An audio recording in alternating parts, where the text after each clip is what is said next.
Good afternoon, everybody, and this will be our last class. And welcome to today's session, today's lecture. My name is Navyashri. Hopefully, I'm audible. So let us dive into the lecture today, which is representative democracy. We'll be reading about what is all representative democracy and what are its features of a representative democracy. So first, let us understand the meaning of what do we mean by representative democracy. So representative democracy is a democracy in itself is a limited form of government where the power is in the hands of very few people. So, representative democracy means the people are like a group of representatives who are elected directly or indirectly by the people. They would represent the people as such in whole. So, representative democracy is an indirect form of democracy and it's limited. So, why is it indirect? Means we select our representatives. So, as in Indian citizens, we cannot uh, go out in public and all the public cannot represent themselves in the parliament, right? So we need the representatives to represent ourselves, or MLAs or MPs to represent ourselves in the assemblies or the parliament. So that is why it is called indirect form of democracy, and public do not exercise power by itself, but it selects those who will rule on its behalf, just like we select or we vote for the MLAs or the MPs for every term of 5 years. So that is what India is also representative democracy, and it offers a practicable form of democracy, yeah, which is why, how can we say that it offers a practicable form of democracy? Means as in ancient Greek, so the people, they were the direct representatives of themselves, so everybody used to participate in the meetings, in the government forming and the making and the policy making. But now if we look at ancient Greek or the primitive societies have got very lesser population. But now, with in the scope of such a huge population, we cannot expect everybody of us to go sit down and participate in any of the meetings. So for that, this representative democracy offers a platform, and as all the population cannot participate, we wanted to be represented by somebody else. And why does this also make sense is it maintains stability by distancing the ordinary citizen from politics. See, not every citizen is meant to do politics or meant to understand politics. So that is why the skillful or the excuse me. So that is why the skillful or the middlemen who wanted to represent the entire constituency in the hall or in the parliament would be elected, right? So how do we select MLAs or MP? On what criteria? On criteria that they are not ordinary citizens. They have this zeal to do or get into politics and understand politics, and also do things which are to be meant to be done by the normal or basic ordinary citizens. And essence of representative democracy also lies in political pluralism. So this political pluralism, as in we have every what do we call pluralistic society where there are many theories or many notions of it. So what happens in this political pluralism is it calls out for open competition between political philosophies, movements, and parties. So as this is not consigned in a group of certain set of people, as it is under the scope that everybody can understand or everybody can participate in such things. So there are also different views on representative democracy. The first of such is pluralistic, and second is elitistic, and the other one is like multidisciplinary. So now let us understand what is pluralistic form of this democracy or representative democracy. It's in the name itself. Pluralistic means there are many theories for it or many dimensions for this to continue or carry on. So pluralistic democracy is it's basically pluralist in nature, and it's ఎక్కువ మంది ఉంటారు. It's not just represented in certain set of some people. but everybody, most of them, it's plural, it's not concised with one group. So and also it holds power widely as because there are many people in it, so that's why it also holds power widely and evenly dispersed in society instead of being concentrated in few.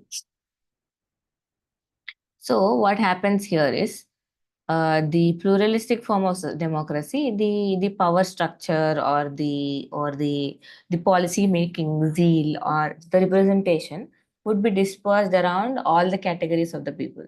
It would not be consigned to just one powerful aristocratic group.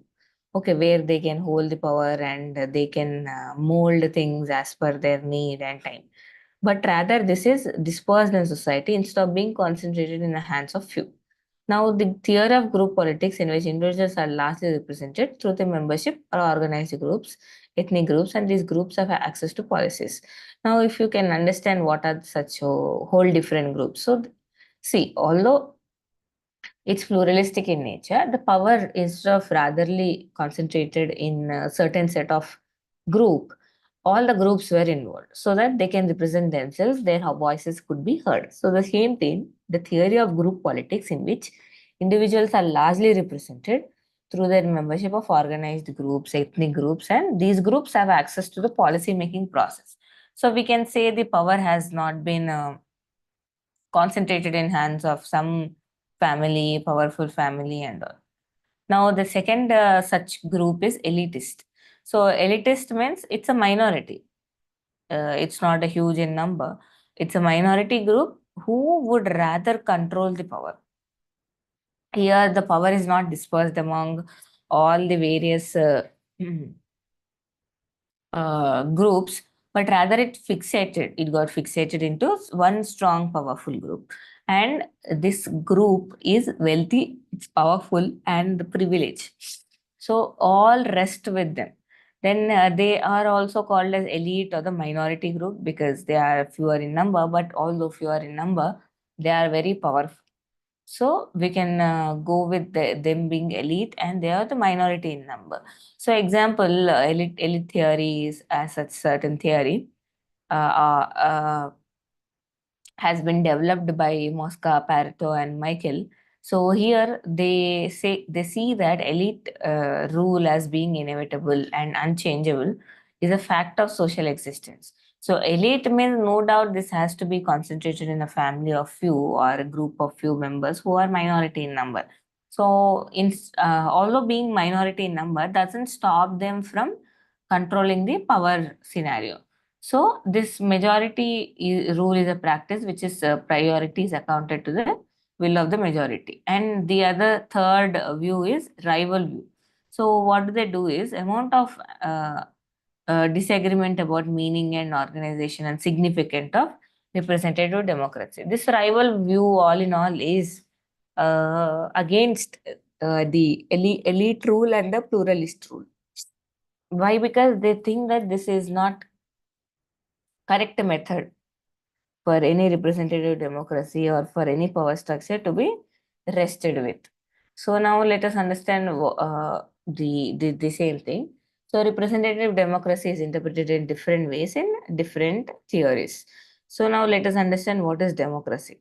So democracy is a form of government which is most likely to take rational decisions because it can count on the pooled knowledge and expertise of society's entire population.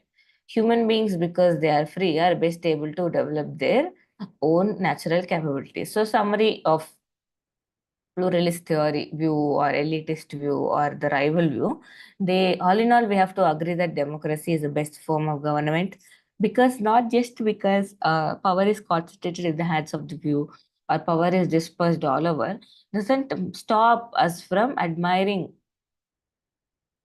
uh, can't stop us from admiring this thing.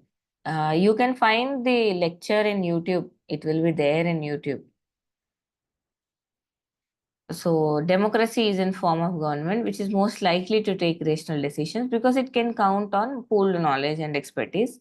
And human beings always, they are always tactical enough or they are always skillful and they're best to develop their natural capacities in a situation where there prevails representative democracy. Now, the principles of this representative democracy is popular sovereignty. So, what is sovereignty? Sovereignty is no outsider can control the power. So, it's an authority all in all itself.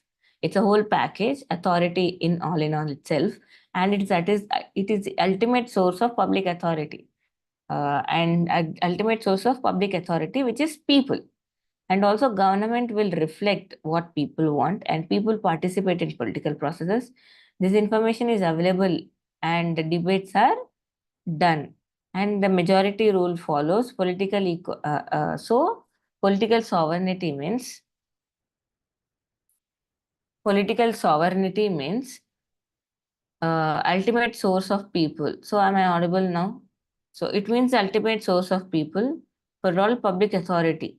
Okay, people are the authority in it. There is no other external being or external colonial rule, just like we had to get our independence. And also, in representative democracy, the policies whatsoever are made by the government will reflect what people want it to be. So, although there are negatives for it, but if we go by the positives, so the policies or the schemes are basically made with the understanding or what people might need. So, the schemes are designed like that, and people participate in political processes.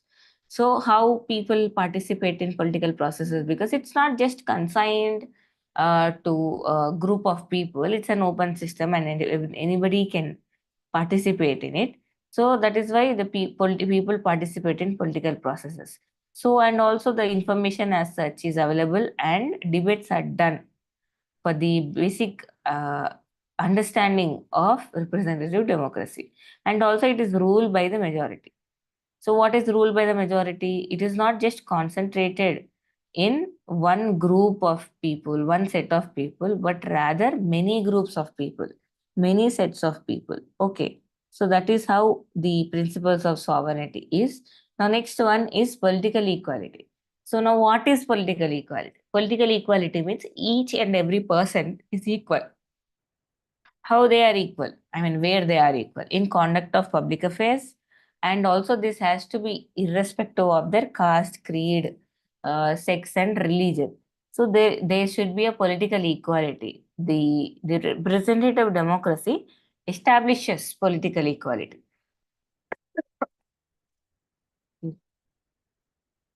Now, next, one of the fundamental is political liberty. So, what happens in political liberty? Citizens in democracy are protected from the government interference. So, this liberty, as you have, if you have read in Western political thought or political theory, liberty is both positive and negative liberty. Okay, negative liberty means state would not interfere in it. Positive liberty means state would interfere in it and get the things done. So citizens in a democracy are protected from government interference in the exercise of basic freedoms such as freedom of speech, association, movement, and the conscience. And also majority tyranny threatens the liberty. So, and also democracy leads to bad decisions. And majority, see, political liberty notion concept people, they say the rule by the majority will lead to tyranny because it's not suitable. It will uh, crush down the voices of the minority, or the people whose policies they want, I mean, whose agenda they want to push through the policies. So this rule by the majority would, in some time, turn out to be tyranny, which is done by the political liberty scholars or the thinkers. Now, next one is democracy. Excuse me. Democracy leads to bad decisions. Now, what happens here? It is argued by some that representative democracy is not perfect. So, we all know, I recently read a book which says India daily needs the government or the democracy. In that, author takes a very nice position saying that India doesn't need democracy. It did wrong. It did go wrong by taking the path of democracy, which he also stated that what is the difference between India getting independence from the colonial rule, as in such it had to take the democracy path only. So that's why they say that democracy leads to bad decisions because it is majoritarian in nature and majority views are also only accepted. The minority views would not be represented, and also they will not get to a conclusion in a representative democracy, which would waste time. Instead of that time would be wasted or to be looked into in making some policies or anything as such. So, in practice, the chief characteristics of functioning democracy are free and fair elections, open and accountable government, political and civil rights. So, the characteristics, how can we say that the democracy is properly functioning or not, is by looking at the prime characteristics of it. So first one is free and fair elections. Elections make sure that the country doesn't fall into the hands of aristocrats or the group or the powerful group or the powerful minority. So the elections must be conducted in regular sense, and the Election Commission of India shall be addressed as a as such. Not, it shall not be influenced. The government shall not influence the election commission. And next one is open and accountable government. So for any government to be functioning properly, it has to be accountable to itself at least first. Then they shall extend its support to the outside parties, and also the civil and political rights. So civil and political rights shall be understood properly. So they also help us understand how the representative democracy, although there are all positives and negatives, but one still must go by this one.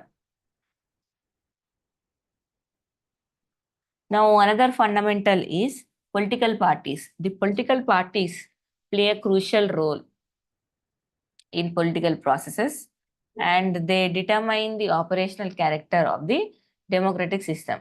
So, in representative democracy, another foremost or the core most important uh, role played is by the political parties, and they determine the operational character of the democratic system.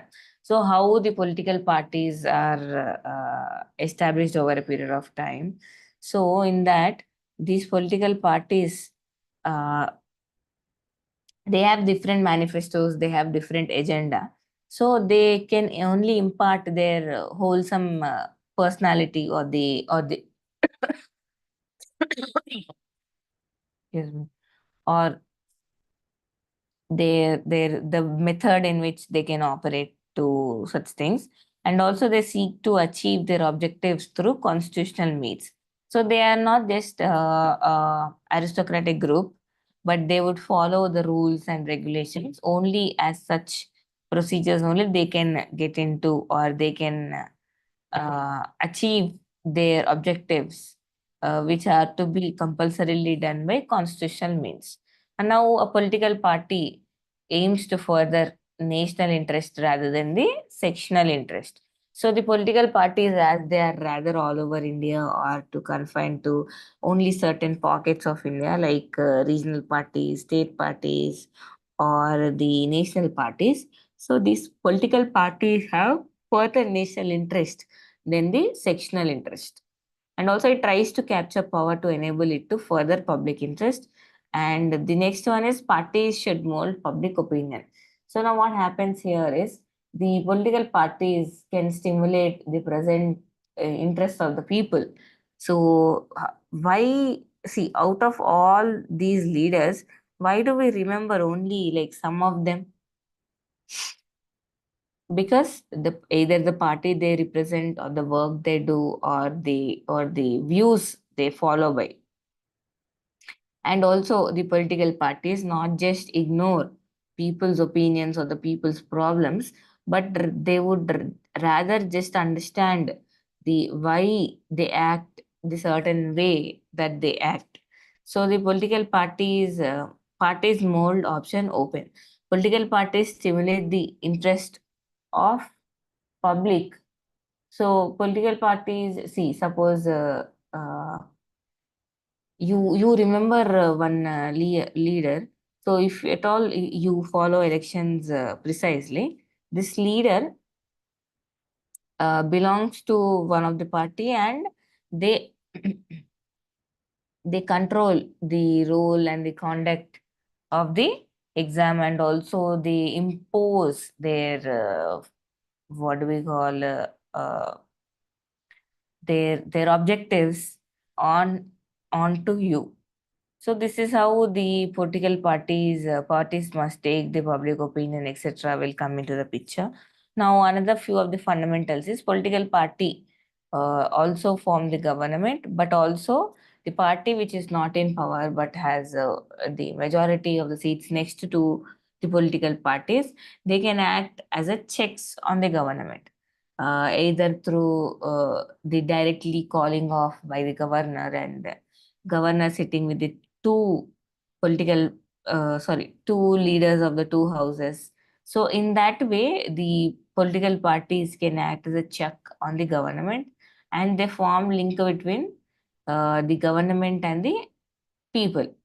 So in political parties they are the group of people who have helped to understand the basic necessary important things. So the political parties form a link between government and the people. And political parties also impart education. You can ask how. See, usually political parties impart education through their manifestos, or through them understanding of the political structure. So they impart education to the people, and make them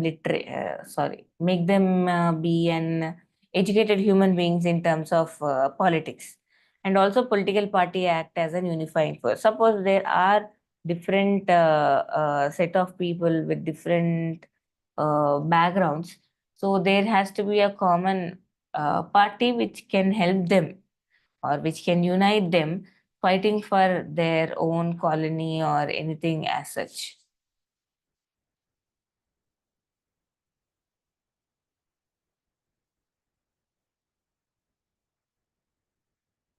Now, democracy and elections. So, one second.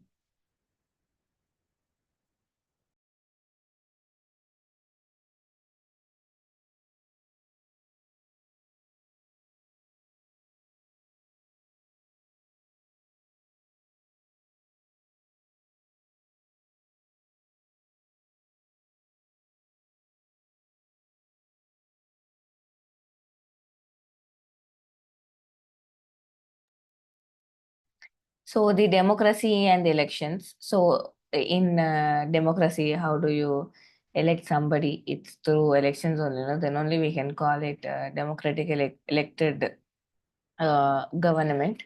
So the political parties follow certain specific rules and policies. Therefore, when a candidate represents a party, it is easier for voters to know where he stands.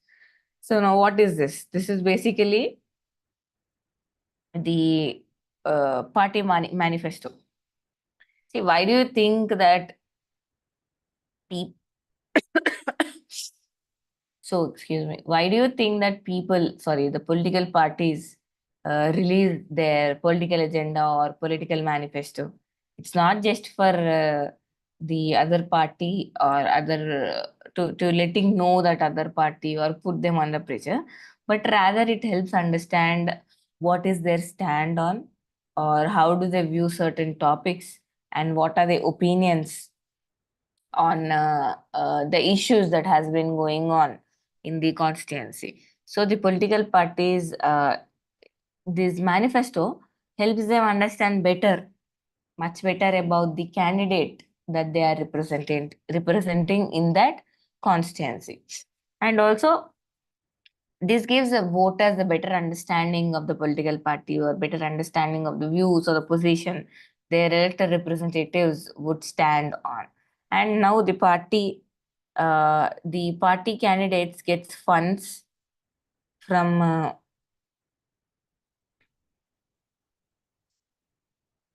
the party candidates gets funds from political parties to organize elections. So this is all like how election goes. So how an election goes, anything as such. So what happens here is the political party candidates gets funds from political parties to organize election campaigns. So this is how the electoral funds are dispersed or managed. If you also sit down, the party will pay the candidate for their election expenses. So this has been happening over a previous period. Now the parties are looking for candidates who can spend their own money for themselves and who are ready to spend money. So for them only, it started giving party tickets, election tickets, and also party volunteers may be provided by the party to the candidate during the process of electioneering. So you see, uh, in Telugu, we call it party karyakartalu, right? So, what is this position of party karyakartalu? So, these are group of people who are essentially work for that party, or their views align with that party. So, this party karyakartalu will help the candidate during the election process, right? The candidate cannot alone go sit down, kada. So the candidate must be helped down by the other people also.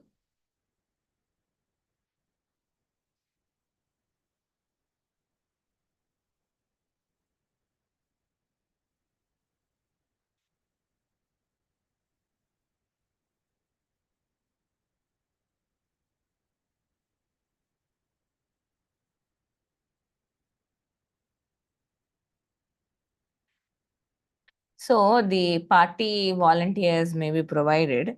So this can understand the uh,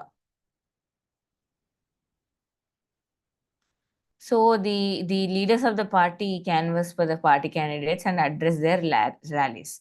So all in all, although the candidate is successful enough in raising their own funds or the policies, but still they would be looked on by the party.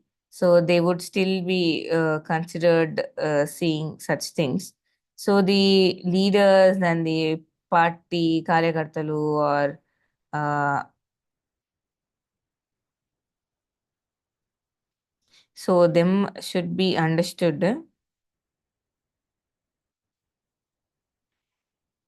Uh, I got a doubt here. Ma'am, the introduction of capital being necessary for contesting election goes against spirit of democracy, as not everyone can amass huge capital, but anyone should be able to contest elections. See, the capital being necessary for the contesting of elections goes against the spirit of the democracy.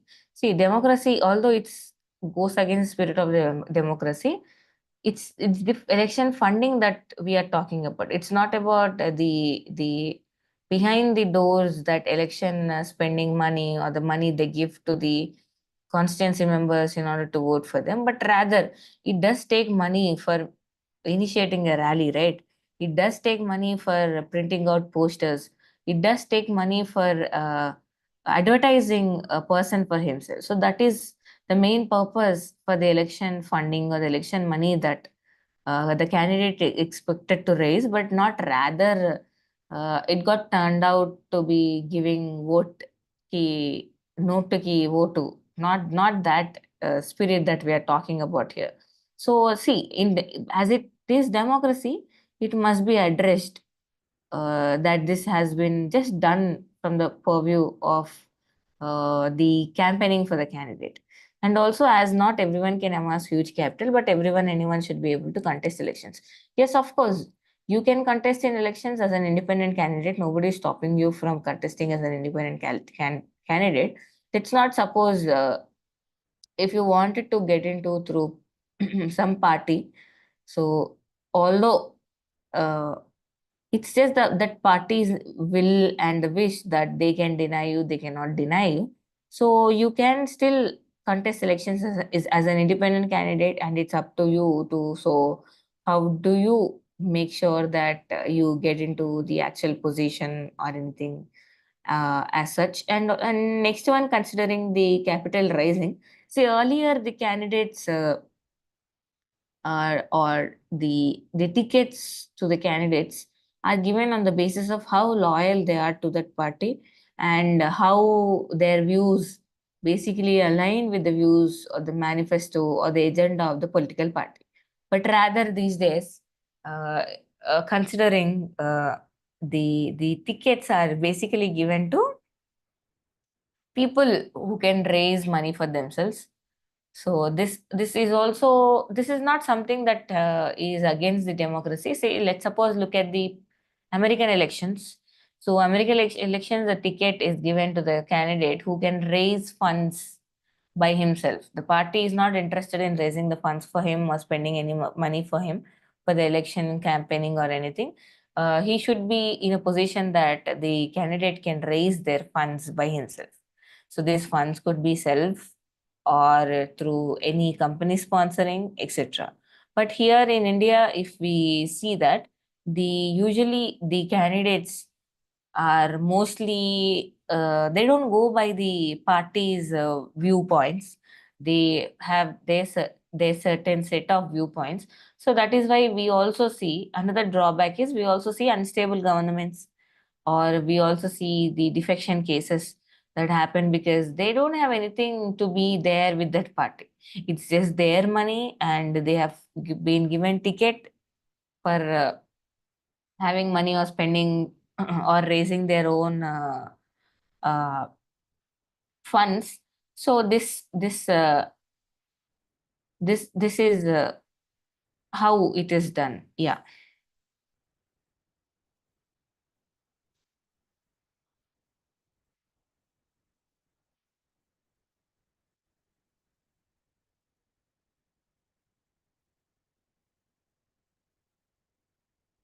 Now the party volunteers, leaders, everybody will help the candidate. So candidate need not just raise his money, but also can take the help. This is all like both. It goes both way. But in order for you to write an answer or understand, you have to always go or take the neutral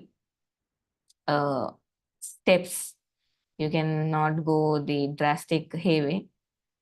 And now the elections and democracy and elections. So how this election process, there's a certain process for the elections, right? So we follow certain set of processes. So first one we follow is secret ballot system. Now it's EVMs, also it's a secret ballot EVMs. They don't know that who you have voted for. Also there's a VVPT, VVPAT method, where you can see which party you have voted for, but that is not open for everybody to look onto, right? So we follow secret ballot system, and also we go by the constituency policies, where the constituency will be represented by one single elected representative who are elected by the people. In a way, he is like MP or MLA who will represent the whole of constituency, but as a single human being in the parliament or the assembly. Now, process of elections runs through several formal stages. So the election procedure is also very important. It is done through the procedures. So I hope you all know how the election procedure takes place, etc. The first one is announcement of dates. So now who announces dates?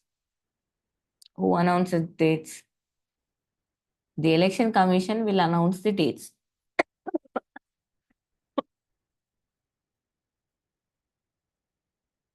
Excuse me. Now, after announcing the dates, the election commission will give a brief period of 2 to 3 weeks to file the nominations of the candidates who are interested in contesting for that from that constituency. So, filing of nomination papers, and also it will give time certain days where the candidate can withdraw their nomination also. But just they have to look through that these nomination papers the are properly filled by the candidates, rather they have no controversial or indiscrepancies that would go through. Then scrutiny of applications. Yes. So these affidavit are not just only filed nomination papers, but they will also be reviewed. So if you go on to ECI website or ADR reports, you can easily see how these nomination papers are there. And in this nomination papers, they will disclose everything: their assets, movable, immovable, if they're a taxpayer also. It's like basically writing about yourself since the birth to till date. And also this, if these the election commission will look into whether this data given by the candidate is true or forfeit. So that is how the scrutiny of applications is done. And if they seem to be against the viewpoint or against the spirit of the constitution, then they can be the nomination paper can be cancelled out. Now another one is withdrawal of applications also is there. Then publication of the final list. So what happens here? These things all happens now. Uh,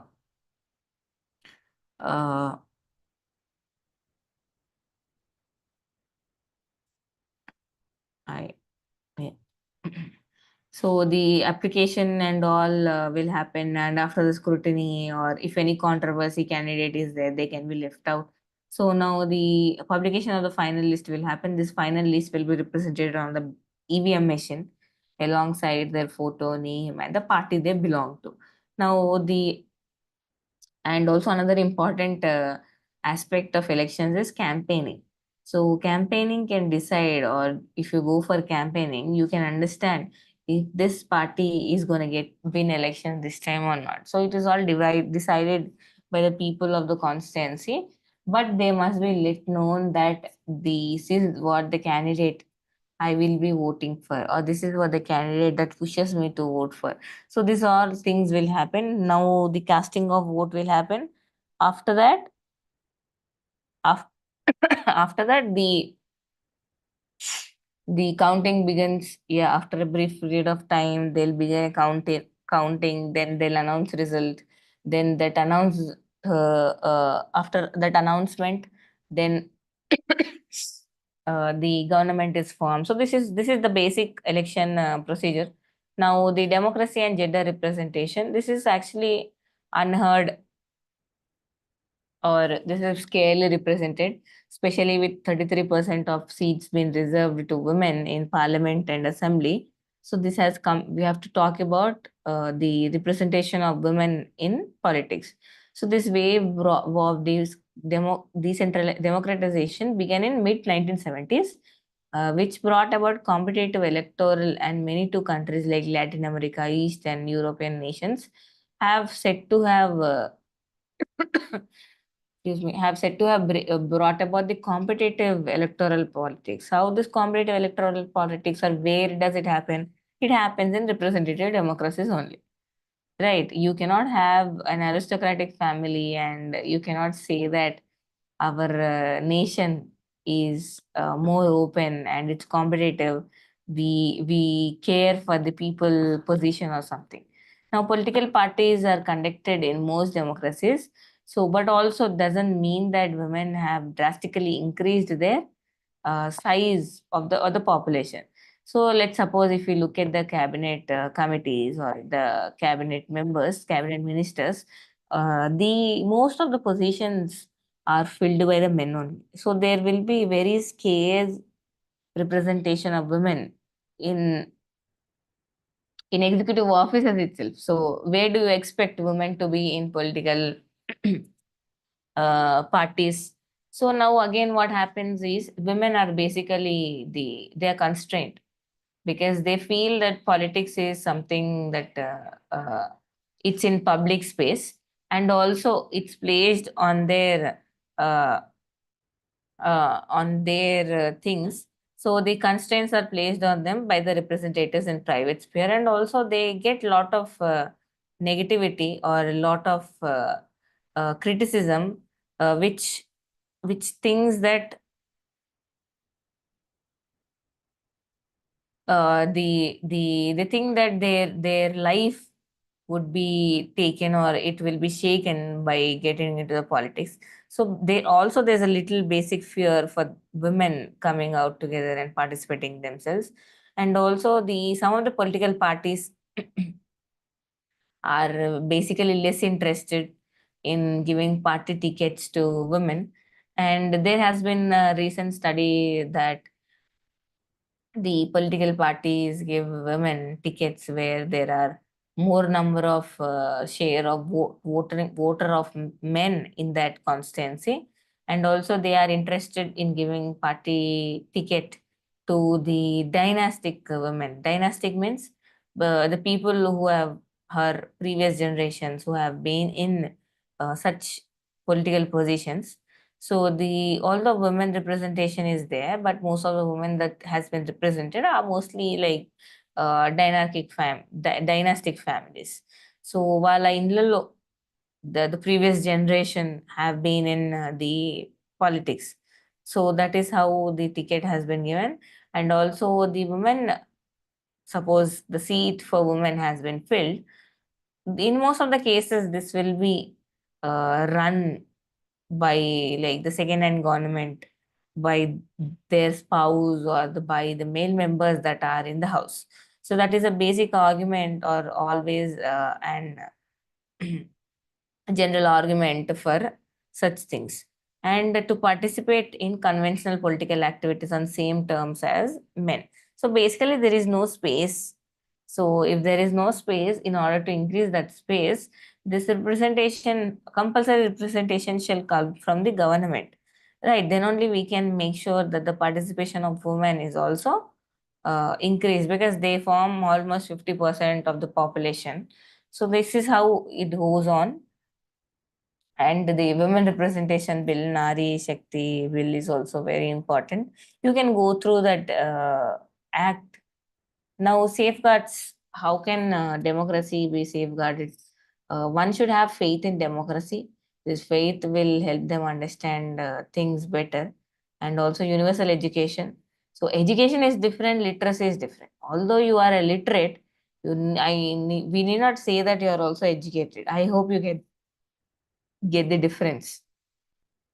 Now, another important safeguard is helps in reduction of poverty by because it addresses the schemes and policies which are necessary for the general public to grow or to understand. Now, next one is rule of law. Rule of law means here it's a constitution which is supreme, and nothing is above the constitution. No person can rule or no person can take over the such position. And the bi-party system, so it will lead to bi-party systems, if not one, if not this, otherwise that one bolke. Example, we have bi-party system in USA, bi-party system in Britain, but India we have a national, state, and multi regional parties and the regional parties. So here the bi-party system also shall be considered. And independent media, role of media is very important. Usually the media does not take such serious role in recent times. It has been getting itself aligned with the political parties for, or the data that they should be sending it out is not being given properly. And strong opposition is also very important. Strong because the government, if given too much of power, will become the rule of powerful. So the independent media also shall maintain its position, and this position must be unbiased, and they should be reporting cases as such. And the patriotism. See, the democracy or any state that can be withheld only if there is an patriotism or patriotic feelings for that uh, country. Okay, if you don't got that, then we can think that it's not gonna have, or it's not gonna withstand that huge geography that we have. Next one is decentralization of power. Decentralization of power also, devolution of power to the grassroots level democracies. So what happens in decentralization of power? Decentralization of power means the representation of the people who belong to the grassroots level, and what all issues they would be having can be transferred easily. So this is how the decentralization of power is also important. You can read decentralization of power in 73rd and 74th Constitutional Amendment Act, which are basically the Panchayat Amendment Act.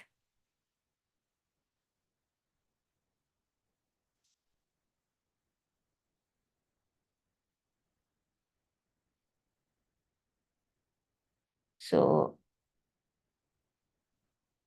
So the Panchayat Act, where the power is devolved until the grassroots levels, and it can be uh, helpful in collecting the information from the minority also, not just the majority that would be addressed in democracy. So that is how it is done. So for today, we have read representative democracy. If you got any doubts, we can get it clear.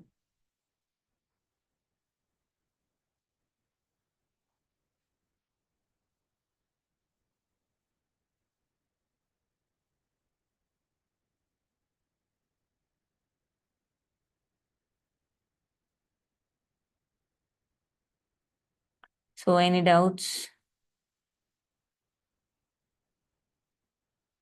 See, MLA and MP ante MLA, member of Legislative Assembly. Assembly is where that person is representing in the constituency in this at the state level. So that person would be elected to the state level machinery. MP means member of parliament who would be representing my constituency at the central level, which would be addressed by the central party. Example MLA means ఇప్పుడు Revanth Reddy is chief minister, is an MLA. Now the suppose who are who got elected as an MP from our Congress or anything. So the person who goes or who gets elected to the house or the session, OIC, I think OIC is also an MLA. No, one of the OIC brother is an MP. Yeah.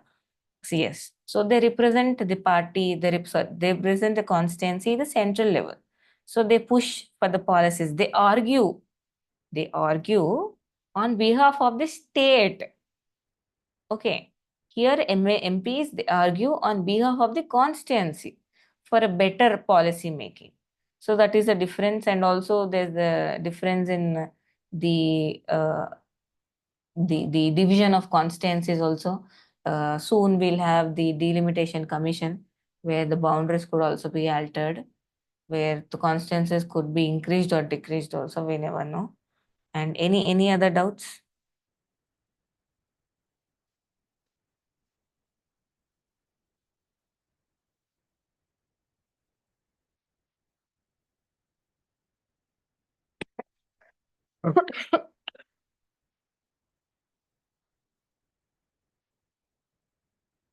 Any other doubts? Important questions. From all the I've said important questions to the previous lectures. Now today's important question is this one.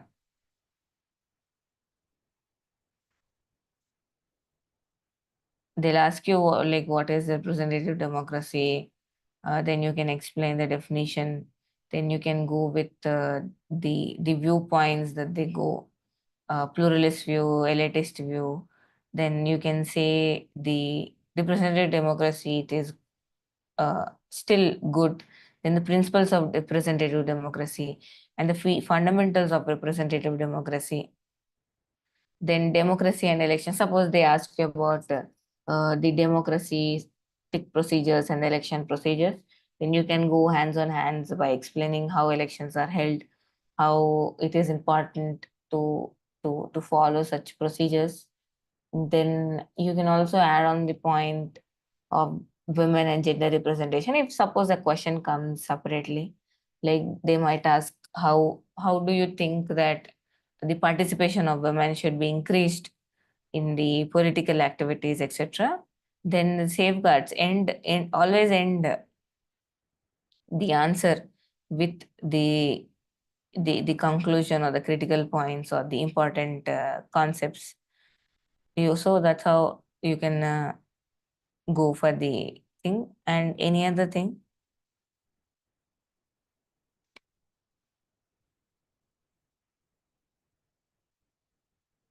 So if you want important questions for the previous lectures, I have already said immediately after every lecture, right? So, and also told you the procedure how to write an answer.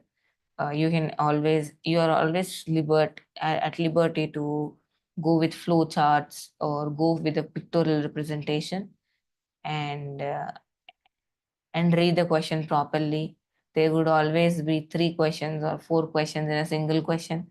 So you have to address all those points. Otherwise, the invigilator, sorry, the exam evaluator wouldn't be in a position to give marks. So always read the question two, three times and find out what are the key points they are expecting from a student. So anything else?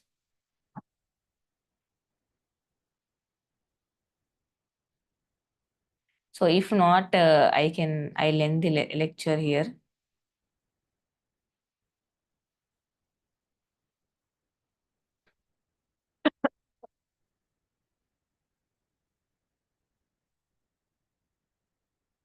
Yeah. So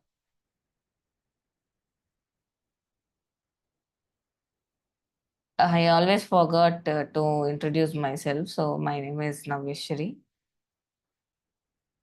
and you can find the previous lectures on YouTube. You can always go and rewatch them. Okay, ma'am. So yeah, see you again, hopefully.